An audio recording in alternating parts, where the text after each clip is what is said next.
faut oser la monter discipline, faut oser la spiritualité parce que yo ligne mobile mo la personne mo personne bon wana.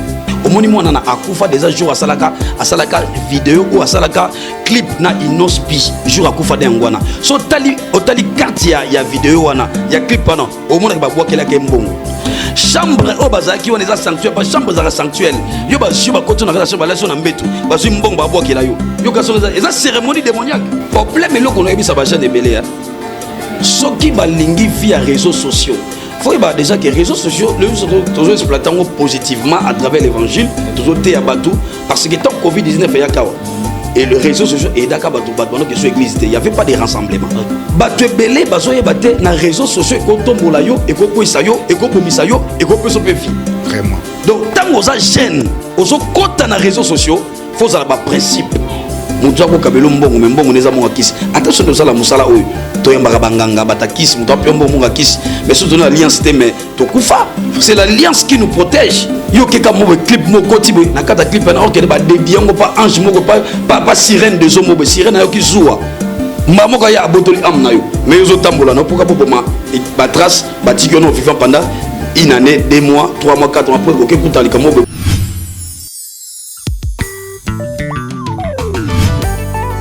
Celui qui lit et ceux qui entendent les paroles de la prophétie et qui gardent les choses qui y sont écrites, car le temps est proche. Évangélisation, témoignage et prophétie, telle est la grande mission reçue pour le salut des âmes. Suivez l'émission La Compassion des âmes tous les jours sur notre chaîne YouTube Sagesse TV et dans nos différents Sagesse Télévision partout aux amis dans différents pays d'Afrique, Europe, tout Amérique, Nzambalola Bombapé, Abatelabino. La Pessimbote, une équipe technique à Sagesse Télévision, bazo accompagné un fait émission comme Alboussoa fidèle partout dans le monde. Les bons dieux, Azala toujours au centre, il y a émission La Compassion. Meilleure émission au fidèle internet, oui, qui est esa émission chrétienne par émission aussi. Tous avez invité, au Isa Salanzam et Tobin Sakapo, aussi qu'on partager, qu'on y a sous influence, il y a monde à Moulili, car prophète Otto Yambaka, ils ont aussi dénoncé, mais ça là, il y a un monde satanique qui fait que le peuple de Dieu va la libérer. Et on a Mkolalilo, on a même invité le prophète Erika, qui est aux anaïs dans le plateau qui est Sagesse Télévision, pour nous développer le sous-moment, comme le bébé, qu'on y a aussi, où ils ont les projets ensemble dans la vie à Moutoupe, qu'on y a Makambo, et ça, le peuple de Dieu, mais quand ça avance, par rapport, il y a un piège, il y a votre humble chroniqueur, Dieu merci, Bangano, na Pessimbote, na fan, il y a à l'intérieur du pays ou à l'extérieur du pays. Partagez l'émission massivement, pour que vous sentez qu'on like émission. N'a même les prophètes Eric Kayende tous années dans le plateau, il y a Sagesse Télévision, l'homme de Dieu. Bonjour. Bonjour, messieurs journalistes et les seigneurs de bénisse. Merci, meilleur plaisir au Koutano sous nom quoi. Moi aussi également, vraiment, naza content comme mon abisso, Nesika Oyo. Pour na combat Yesu. Vraiment, moi, les lobana ba fidèle nyonso o bazolanda yo. Oui, bande ko bazolanda biso bazala attentif parce que les lonzamba bazolinga ko bikisa bato ebele na yende na grâce ya miracle. Miracle o nzamba bisinga parce na butu na lali avana ya awa nzamba tali singa apesinga makoki ya ko bikisa plus de 150 maladies. Et puis na moni nzamba zotali sangai nazo kata bato ba chaîne. Donc mutozo landanga na attention moko vraiment correct pour ozo quelque chose ozo luka na vie na yo.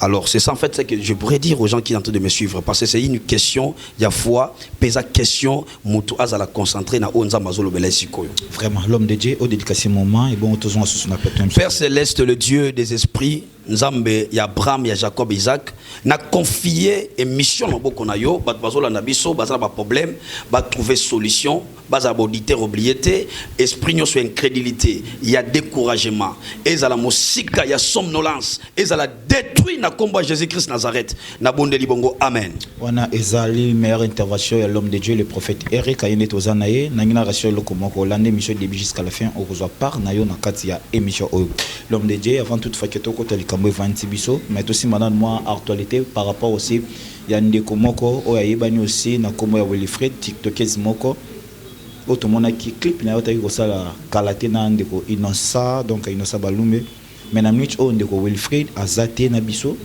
ndeko Wilfred a quitté biso to mona ki na clip azo bamba yo mbongo après wana yo ko influence moko ya makasi aussi na niveau ya société par rapport ya République démocratique du Congo mais na minute oyo na âge moko o eza vraiment benga ke ba âge ba flair d'âge ndeko Wilfred a quitté biso na bino comme boza l'homme boza trop spirituel boza na ainsi dit l'Éternel bo mona aussi makambo il est kakanzamba ya révéler bino makambo par rapport à moi liwande ko wana y a pas d'autre vérité aux akacho aussi na sima makambo wana. Mais c'est les journalistes au monde mabele toya awa pour ozane sengwa vifo masuki ya pembe. Bible zoloba tu te réjouiras de ta vieillesse. Génération oyo il y a 21e siècle au Tozali bana o bazo botama banda 80 mata bana o bazo botama 80 mata génération 8 jusqu'à présent et belé baza ba soifé ya vie na ndinga mabe au mona muta botami mais azo ba sens ya spiritualité te mais azo sa makamazo maîtriser te. Et puis deuxième des choses éducation diffuse et zo dominer éducation ya ndakuna o église. Et puis batou ebele bana basi mibali ba jeune baza pressé na vie. Oh vie na mokilo to vandaka ezali kambo faut tendre faire des choses à ton temps. Pasteur moi bisanga bi mon fils, si tu veux brûler les étapes, tu serais brûlé par les étapes. Na vie ya mutu soko zo vivre. Nzamba peso matoyi mibale ba dusu ya zolo mibale, misu mibale makolo mibale. Otoza la kaka na unité totambo na nzela moko. Mais ce qui mutu na vie na yozo vivre sans connaître des principes divins, sans toutefois qu'on respecte ainsi dit l'Éternel. Ozo attend ko koma na 70 ans, 50 ans, 40 ans. Liwa ya serwana eloko ebomi za entourage. Bazaba na oyo balinga ki mativi. Bazaba no balinga ki vie ya matalana. Bazaba no balinga ki vie luxueuse. Mais au linga ville qui sont étudiantes, faut finir d'abord tes études. Yango zo mona bana belé le même ba o bazana poto. Osola nanga mambo boti bana na yo bazana ba jeune. La kisa bango nzela Yesu. Na kata mboka na biso promesa nini? Ba parents ya lelo ba parents o ba benga mbongo ba abandon de poste. Cela veut dire ba démissionner na ba responsabilité na bango. Moi je dis ça. Parce que dans le on prétend qu'il y a plus élevé spirituellement na âge puisque cet enfant-là. Il faut diriger l'enfant. Moi, na bimi na ndaku. Ake na ndaku pesa ki habité à la libanda lobi na tonga yo fongole porte a ele $100 yo tout net zo mbongo na wapi. Moi na no alingi akota vie moko boye akota na mode de vie moko boye. Ozomana ke place mo na okende kuna batu wana baza bata ba énergie négative. Mais ozo permettre moi na yo asangana ba n'importe qui pour une raison bon. Mon sacoli s'il vous plaît, sur total aussi par rapport à la réalité zo comme on a vu ya batu. C'est tout le parents aussi bazana ba manque de responsabilité le kolo ya bana ya ngo ba influence na beso côté. Oyebelo comme quoi Nzamba lingaka famille. Dieu il a créé l'homme et la femme pour basa la famille. Nzambe a s'investir dans la famille. La famille c'est le noyau de tout individu. Le noyau de tout individu c'est la famille. Cela veut dire quoi? Na katia famille, papa na maman bazaka na responsabilité. Ce qui papa zate maman za na responsabilité. Ce qui maman pas ça papa na responsabilité. Mais le tozo mona bana ebele au mona moi na 23 ans. Azolé sa famille. Mais aolé sa maman il y a 40 à 50 ans. Maman zo mona ke moi na oyo na téléphone na ye ana plus de 5 copains. Mais maman zo comme une impossibilité ouais ça moi ne que vieux za malamuté. Parce que les enfants ne comprennent pas la vie. Ngai naza pasteur dans Yambaka dans l'église dans mon problème les dans la société. On remarqué que les parents belé baza irresponsable. Moi na ko bimina ndako ba découcher 3 jours 2 jours. Maman wana lo ba côté. Maman musoso tina mona ke sa kindumba. So si mobali otombala na mbongo te. Faut zo mbala mbongo. Mais lelo ba paré belé ba china zo benga ngo kilelo.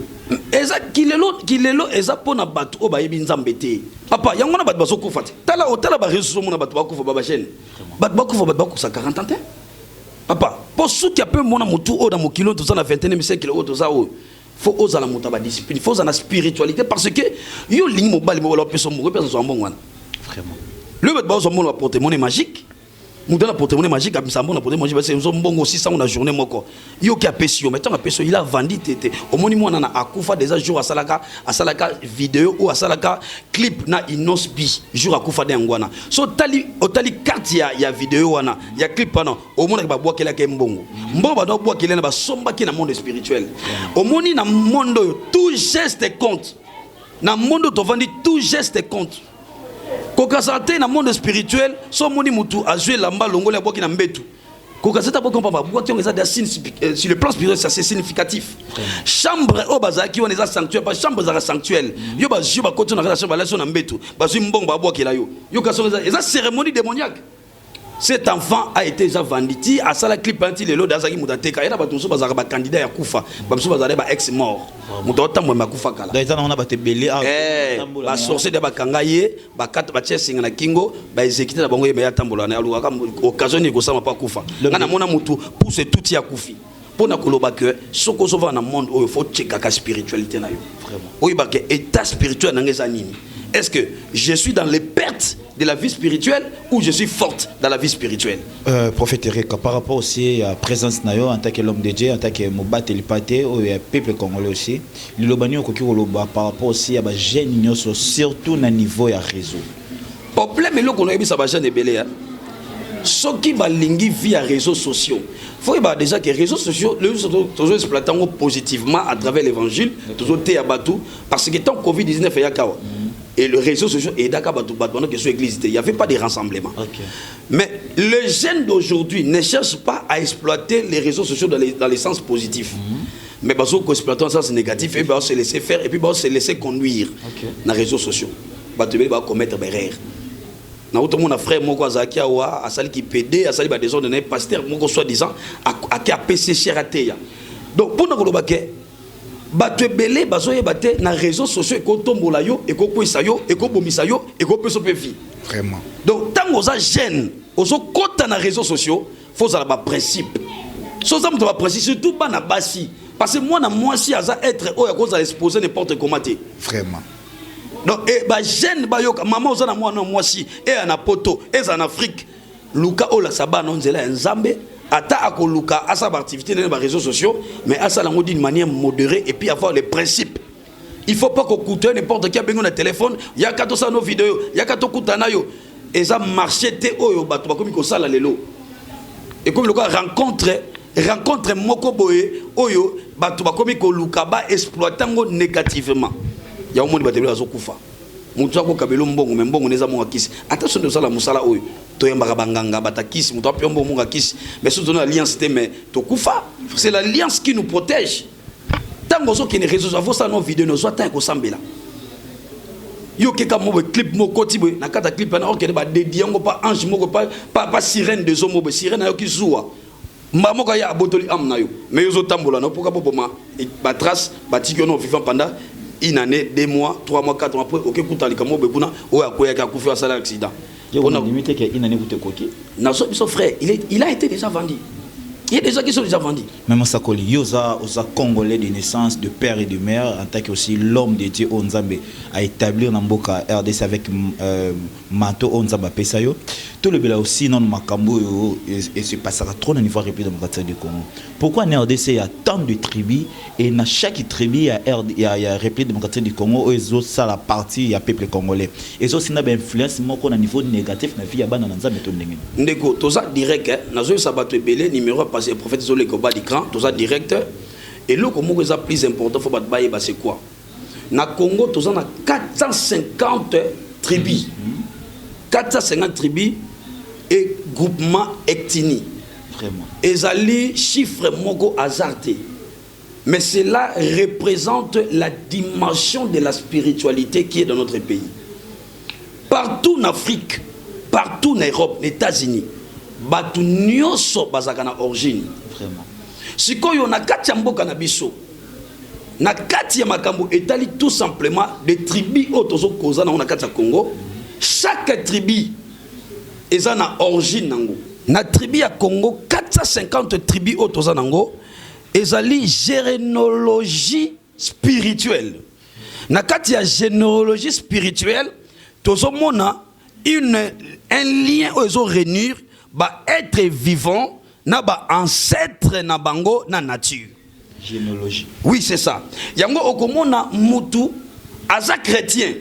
Mais na généalogie na yo spirituelle. Et ça na makambo salama. Et na makambo salama na chaque famille, na chaque tribu, bazana oba bengaka le toténisme. Dans le toténisme, et ça na biloko représente kango ndetini ni mosakoli. Prenez l'exemple, eza bato mususu na famille na bango lion azalaka totem na bango. Eza bato mususu na famille na bango nzete ya manga azalaka totem na bango. Eza bato mususu bazwa selema kaka œuvre moko d'art batiaka elongi ya mwasi na bassin bapesa batyango pa chef ya famille ya simbango. Yango nde ezali eloko ezokobatela bango na kati ya clan. Quand tu es ici dans telle famille, Oyo, il y a des réalités, généalogie spirituelle négative. Yango mona kabato ebele azo sambela nzambe mena kati na vie na ye azo botake. Masaronga kuna yoka mususa lobi ke ono biso totem na biso ezalaka nyo katolia nyo kati pour te protéger kango ja ya ba influence abo. Donc na kati ya ba tribu, voilà. Na kati ya ba réalité spirituelle ba famille, il y a ce qu'on appelle la coutume. Vraiment. Donc quand déjà les gens obéissent à cette coutume là, vous êtes soumis à ces esprits là. Yango so mona lelo na vie ya bato ebele. Bato ebele na butu olala kate. Olutaka bandoto za na kata mai. Prenez exemple bato lokola bato baza bato ya bangala ni ba mongo. Oko remarquer na ba mongo bazaka na deux problèmes, surtout ya basi. Au mona babala ka bango difficilement. Et puis bazaka na vie beaucoup plus ya ki bordel. Okay. Et puis na deuxième dimension na bango musu bazaka trop séduisante. Et puis au monde na mingi bakabi bazala nango ba poème ba miom ba poème moko beaucoup plus mabala na bango simba kate. Mais au monde na musu bazala na problème mobali ata lingia bala ye à cause na ba difficulté beaucoup plus sa finance. Et au monde na moi si moi bazala très colérique parce que na kati ya tribu na bango bazala ka lié na ba mai. OK. Au monde moi si moi boy accompagner kate mibali balanda ka makashi à cause la sérieuxité. Vu l'abondance de sollicitations mibali. Azoy baté na kati ya ba loi clanique na bango, to ya totem na bango, to ya tribu na bango. Eza na ba force oyo ezoko précéder pour na ko diriger vie na ye. Yango na zobi sa bato bazolandanga oza awa osantaka na butu olota koza na kati ya mai. Osantaka na vino olotaka na butu oliaka. Osantaka na butu olotaka besprit ya ba mari de nuit. Oza na problème ba miom ezo répéter bazo salo ba opération ezo botakaka. Bien aimé eza makama docteur te. Il faut lander lango sur le plan spirituel. Et bon musakoli ba o bazaka peut-être si c'est de la classique kalama lotaraza na ba de l'école, lotaraza à l'université. Non, na domaine ya bandoto, omoni ndoto eza voix o nzamba lobela mutu po avertir mutu. Tant mutu solo toza na kata école, eza signe ya recul. Eza signe ya répétition. Eza signe tout simplement il y a donc vie na faut ça le fort rebelle pour évoluer parce que l'étude eza na temps o ba apprendre yo, eza na temps o souffo o za devant un examen. On les connaît brève. Donc ce qu'on se dans dans la école, cela veut dire vie na yo lingi les kanakata be brève. Be événement moko difficile. O ezo senga yo o commenter la spiritualité, o dépasser ba classe pour o longa bitumbo za liboso na yo. Vraiment ba fidèle nazo rappeler bien que toza en direct na prophète Erika, donc vous pouvez appeler ou soit écrire l'homme de Jazawana. Numéro sur les cas au bas d'écran, c'est plus de 243 81 86 19 787 numéro de prophète. Na fongoli connexion parce que nazo mona batebele bazo na posa baba kota na kata émission oyo. Numéro est noté, plus de 243 81 86 19 786. Ce numéro là que j'ai donné, c'est le numéro de prophète. N'hésitez pas à appeler parce que Nzambe ya sacerdoce ça ou quelque chose. Na mon frère monsieur journaliste. Au moni na cosmologie. Dans les cosmologies, les tribus ne symbolisent pas tout simplement un regroupement linguistique. Déjà, et ça regroupement linguistique, mais ça représente un lien entre les ancêtres et les vivants. Zana Mbappé, namoni bat déjà. Oui, allô maman. Namoni obengi biso wapi. Ok, obengi de France. Ok, pendant que nazo matisayo awa ndenge oza en direct, nazo mona nzamba zo bisanga ozo kanisa mingi mikolo yo via banana yo ezo marcheté. Et pendant que nazo loba nzamba zo talisanga na sima mukongo na yo nazo mona chaque cosa munene. Bazo lobelanga likambo ba responsabilité oza mutu moko charge a famille za makasi na vie na yo. Et pendant que nazo loba nzamba ebisinga maman matisa vie à prière parce que nazo mona nzambe kotali sanga mikolo vie de prière nous ma capacité. Vraiment. Est-ce que maman nazo solo?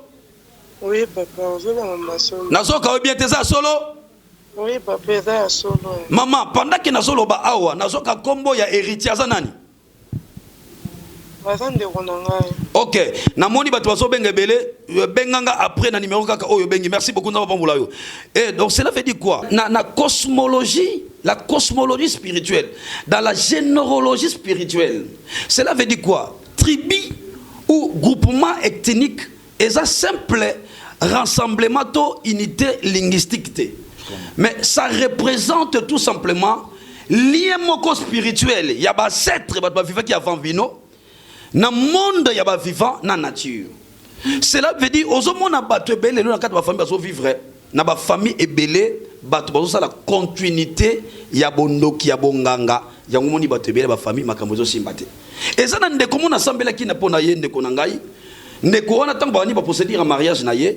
Noko na bango et papa na bango po akoma facture pour bato basali ba près d'autres azui facture atia na mabele azui no tapis rouge mo batina se azui lettre ya facture atia likolo azui makolomi balé afuka ba no sambela après asali capture atine ndeko na biti mobile na yo bien sala session tine mobile na yo na ebisi yo ndeko wana na moni ba pele zokota.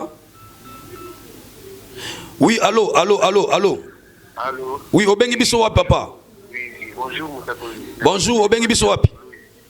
Je suis depuis la colonie, papa. En tout cas, vraiment touché dans ma caméra tout le bas. Amen. En tout cas, papa Nanga, ces derniers temps, donc, dans la colonie, on a toujours, on a une parcelle familiale. Ok, papa Yokanga, papa. Papa Yokanga, numéro ka ozio Obenganga na suka, mais tant on a zolo kayo. Bandoto sala causa na parcelle familiale. Et ça signe ya réclamation familiale. Cela veut dire na kata famille na bino. Et ça na cérémonie moko basala pa chef ya famille na bino. Que bana nyoso mibali ataba bimi ba matakate. Azwa chance wana pesa cousin na bino moko na so mwana komba Joël. Mais benganga après vidéo na kosa le prière sacerdoce. Merci beaucoup. Donc je disais que en réalité, dans toutes les familles, il y a des zones d'ombre. Si toutes les ordonnances par lesquelles nous vous sommes condamnés, je les livre publiquement. Ça ne s'arrête pas seulement dans la dimension de la déclaration de Christ, mais il faut vivre cette parole et ça la procédure. Mais l'homme de Dieu aussi, par rapport à l'événement comme dans la vie chrétienne, tout le monde il y a tant de chrétiens qui évoluent dans ma cambébélé, surtout dans le domaine aussi financier, mais et là comment ils ont marché, bazo balukaka tout autour wana. Secret zanini au faux, ba fidèle ba sala po ba réussir. Problème est ça, ndekonanga monsieur journaliste na solo bango awa. Au monde na réalité, na monde spirituel, soko ebi source bitumba na yote. Otika la kolonga ngote. Vraiment. C'est pour cela que na zakaso muta benginga bien une église alingi azo soso makamuna. Je passe d'abord par kirer la personne, na kirer yo. Na ndenge nzamba zolo belanga emso na ko tunu peli kamuti na bani na boko sakola po na yo nzamba detenga bakamuza na kata vina yo parce que ça na batwe belé il y a beaucoup de chrétiens qui sont chrétiens mais sont encore na ba marmite ya famille baza na kati moment kelemba famille et ça na batwe belé batile na bango bato mabe ba botola bango bétoile parce que mutu son vie à sa étoile tous en étoile la finance étoile la mariage étoile la bonne santé étoile la ba relation maintenant ceux qui déjà na vie na yo peut-être que no tel moboy au sala papier no boaka ba kena ba yiba papier wana ba kena ba saba cérémonie ba botolo énergie okutana moi simo mobali mo mabe amdo ba ki ça travaille ka soko la fa bimana yo a boto au sala rapport ce son ya botolo ba énergie pour ba énergie na yo ezonga et c'est un sacerdoce. Au cours de l'église, le pasteur a bon zambete. Il sacerdoce. Au cours de la musique sociale. Mais l'homme de Dieu va fidèle à Zolanda.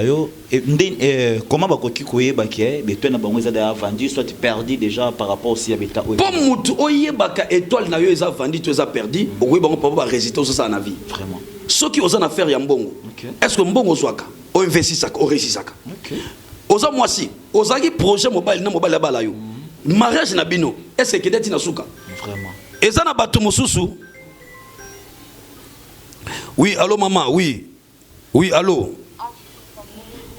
maman naza déjà presque na cité au rappeler la suka nazo sa l'émission yo na moni ozobenga na ko rappeler sima merci. Donc c'est ça en fait. Je suis en train de parler ceci. Et ça na bato belé ba yiba bango ba étoile déjà. Et ça mutu mususu na butolo tindoto ba botolo ba sapatu. Ba botolo elamba. Donc, si les plans spirituels, Bah ba ravi quelque chose. O lotindo to zola na moi na mobali on mon papa na bino. Em solo na mutu ya kufa. Donc ça montre sur le plan spirituel et ça na vol moko ça la fina yo. Maintenant pour na o vivre yango po yeba ke ba étoile no ebungi eza moi si mususu mona babali après que jour akufi. Oyebi za kanini. C'est que étoile na ya mariage de ba wi ba kango kala mais ayeba ko récupérer yango te. Moi a jouer na kata mariage te. O bala mobali moma comme puissant. Mbole na mbongo esila ye. Moi ça bolé na moi ça na vie na ekufi. Parce que étoile déjà ça que étoile na bino eza vandi. Tango moni ba signe wana na kata vie na yo faut olamuka. OK. Et oluka muto na sacerdoce, muto ay bonzambe, muto biko activer, muto biko sokola. Ba la étoile na yo po bika na ba pele so côté belé. Oui, allô. Oui, alors papa Nzambe. Oui. Bonjour papa Nanga. Bonjour. Bonjour. Obengi biso wa papa. Comment nanga papa Fabien na bino depuis Lubumbashi. Gloire au Seigneur. Oui, papa Nangai, en tout cas, vraiment, ils ont touché ma case. Amen. Ils ont touché ma case. Papa, depuis Naya Lubumbashi.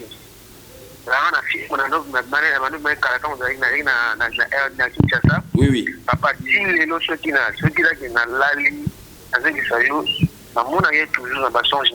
ok, papa, kata papa, yoka papa. Moi, moi, si on a dans la sirène des eaux. Problème est ça qu'il faut au la rituel il y a lavement il y a étoile na yo et puis nazo mona yo moko se mastribaka est-ce que ça le melaka yo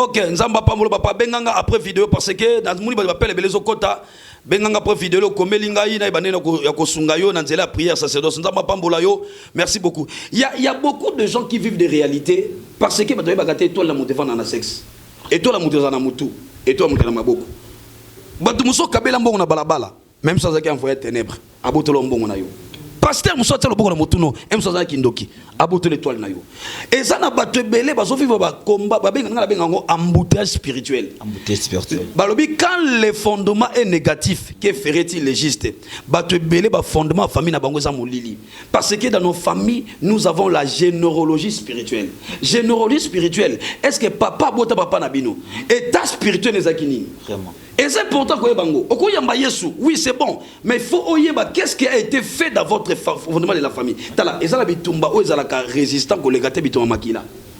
Parce que ndengo za na kombo yo memaka na nzoto na yo, na vie na yo. So ba bengi onimi oui, je suis là. Et l'axini kombo o memaka. Eza mutusu komba peso signification na zali akufa lobi. Monsieur zali ke non na vie na ko zona passe. Monsieur zali ke o sepena o ayo. Na selon dialecte, dans selon linguistique na bino. Maintenant quand tu te retrouves dans les réalités comme ça, pour obimana yango ezo senga en réalité une prière approfondie ezo senga en réalité ozana pasteur oyebi sacerdoce makas et senga en réalité ozana spiritualité supérieure pour olonga bitumba wana l'homme de Dieu pour nous commettre fait par rapport aussi à bato yo bazalaka on a lali na loti koko na miswa kufa noko na miswa kufa bien papa kufa azo pesa ngeloko azo yebisanga na kezo loko moko boye par rapport à événement. En réalité, il n'y a pas les rapports entre les morts et les vivants. Vraiment. Mais dans le monde, il y a une nécromancie. On peut vous envoyer quelqu'un spirituel pour vous lancer un message. Okay. Et dépend du contexte, il y a un message aux joies. Et ça, on a vu dans le monde comanium. Le monde comanium, c'est un monde de cimetière. Par rapport à la fréquentation, par rapport à la communication, les alliances inconscientes. Ok, na kata cimetière, olo maloba, na batu oyo bazaba oui, mais ozo bate osa la alliance indirectement na bango. Ok, kuna mutu ozo lamba na bino lamba na yo, oboa ke lamba o na boa ke ngo bobo, o se connecter ba tusu ba kenda pe ko luka succès, balala na kata ba cimetière. Mais abima na makambo na mais ayebita sala alliance cachette. Ndo mo bato lola batuta bato kufa. Muta kufa solo na butu ezaka énoncé moko très important. Faut comprendre sensation Jésus pour yeba ndeni ya kobondela. Nazo bisa bato be na comme na passe na suka, o bato la biso numéro pour faire des atiko le kawana mu ba pele côté belé plus 243 81 86 19 786. Ozana problème moko maladie na yo umelaka. Ozana problème moko, ozana problème faiblesse sexuelle. Ozana problème moko, moi non en prison, bakangaye involontairement. Ozana problème moko, babotolo lopango. Ozana problème moko, au père dakara na vie na yo. Bien aimé, n'hésitez pas à appeler l'homme de Dieu. Naibi kenzambe nanga azo sala bikamwa na kata vie na bino parce que le Seigneur a besoin de vous visiter. Père, attends-moi des messages. Tu as bandeko comme le message pour tout quatre monsieur. Bah message est belé en tout cas de konangai yo yibi nazo voyager nazo kende déjà nazo la visa. Donc nazo voyager pour nos déplacement intérieur donc bandeko balandi biso ba continuer ko benga numéro zo le ko ba d'écran to ko ba ko répondre bino le Seigneur vous bénisse. Merci Ezaki l'homme de Dieu le prophète Eric atala baja makamba ba révélation boye ceux qui mosala nzambe te okoye bango ndenge nini. Nzamba lola bomba pe abatela yo. Merci une équipe technique à Saja Télévision. Merci na Yozwa Kili Bakumala Makolanda émission du début jusqu'à la fin. À la prochaine, la même rendez-vous, même chaîne, il y a Sagesse Télévision.